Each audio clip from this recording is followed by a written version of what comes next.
Welcome to Plus Talk on Plus Life, where we're all about turning positive into a plus. And my guest today is someone who certainly did that and a whole lot more back when HIV/AIDS was a death sentence. Rita Rockett joins me. Hi, Rita. Hey, Thank hi you. everyone. It's so good to see you. Now, if you've seen the documentary 5B, which is all about the AIDS ward at San Francisco General Hospital, you'll know about Rita. Rita, when this all started back in 1984, I think it was, you were planning to sort of do a brunch for a very sick friend, weren't you? Yes, my one of my very first friends with AIDS was Dennis Yount, and he was at the AIDS ward, and I would go and see him all the time. And every time I'd see him, I'd see somebody I knew, and it was only a matter of 2 or 3 visits when I realized, oh my God, I know everybody here. And so he didn't want to make a fuss, so I would leave his room and I'd go visit other people, and then I'd go back in his room. And so I planned a party for Easter. And I said, well, we're going to have an Easter party, not for you, for everybody here. And he knew that's how I was. And he died before Easter. And I felt like, oh my God, I told these people I'm going to have this party, and now my friend died, and I was freaked out. And I said, I don't care. I said, I'm having a party. I, I like when you say that, you knew quite a few of these people. We should point out you knew quite a few of these people because you used to dance on a pool table with a lot of these people.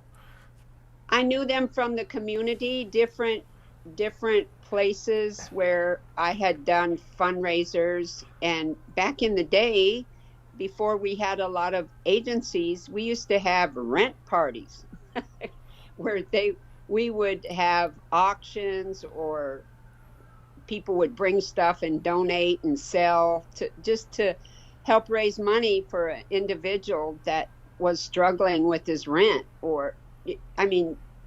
So I was like doing all this stuff anyway, and I knew all 9,000 million bartenders from all of these places. And so, and I can remember, people saying, oh, Rita, come and visit me. Is your friend still here? Oh, pop in. Or people would call me and say, are you coming up?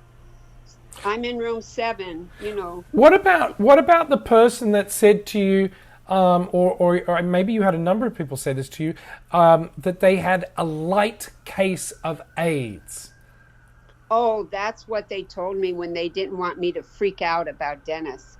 He's got a slight case of AIDS. And I'm like, that didn't go over well. I'm like, okay, what's that? Like a slight case of cancer? What are you talking about? Don't bull crap me. Oh, I hit the roof when they told me that.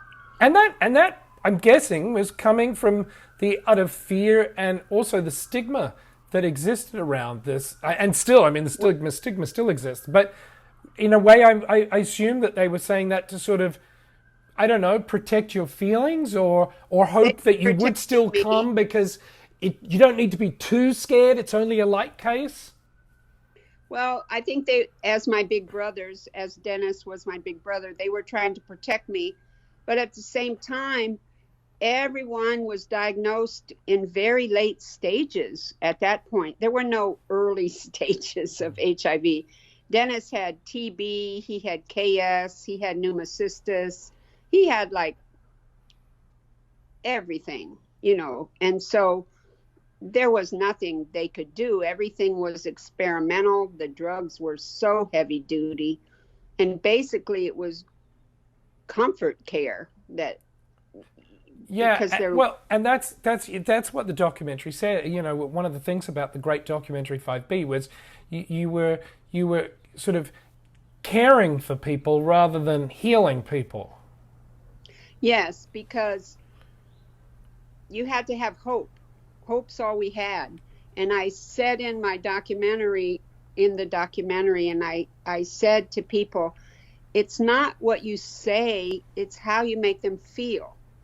And so you can make someone feel okay you can make someone feel less anxiety, less freaked out, less depressed just by a hug or just by sitting there talking to them, not by saying, oh, not by freaking out, Yeah. because people Well, just assumed that I had AIDS.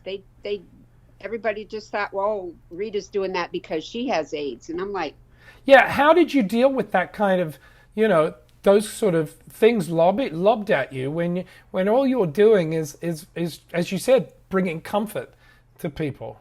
well, I just thought people that assume things are usually not so smart, and so I can remember at my office, because I had a day job, and they would say, Rita, don't use the phone, don't go in the break room, don't sit at anybody's desk. They would tell AIDS jokes, and it was all very, very rude. And I remember thinking, if I did have AIDS, I would be very hurt. And so I understood the discrimination because people treated me that way, Yeah. even my own family. And so I felt like, wait a minute. And also, why do you assume that I have AIDS? Did I say on TV I had AIDS? Why do I have to be sick to care about these people? Why can't I just be Compassionate, caring there? person. I mean, I went through some stuff where they took care of me. They would sleep on my couch to make sure I was safe. They always made sure nobody, but they always looked. I was the little sister. All of a sudden, it was the changing of the guard, and all of my big brothers were getting sick, and everybody was older than me, and it was almost like I had to grow up real fast in terms of, okay, these are my big brothers and this is what I have to do. But Right. I'm the oldest of a large family.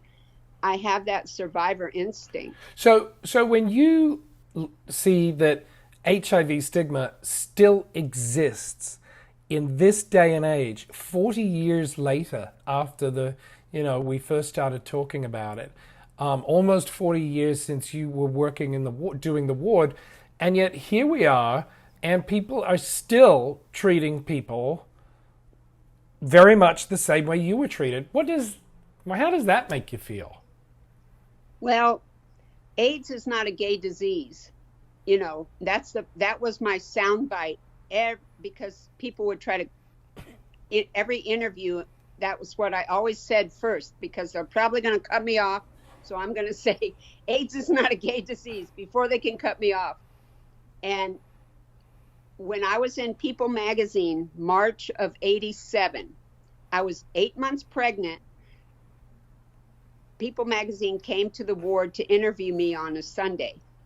I was 8 months pregnant, sitting on a bed with a person with AIDS, big as a house, and that was a big, what do you call it, double page picture in People magazine.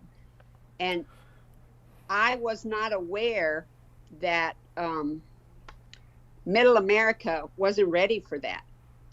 I did not understand the impact and the hate that would generate and the love that would generate, because that was a straight white female sitting there with a person with AIDS, being pregnant, and I got hate mail, I got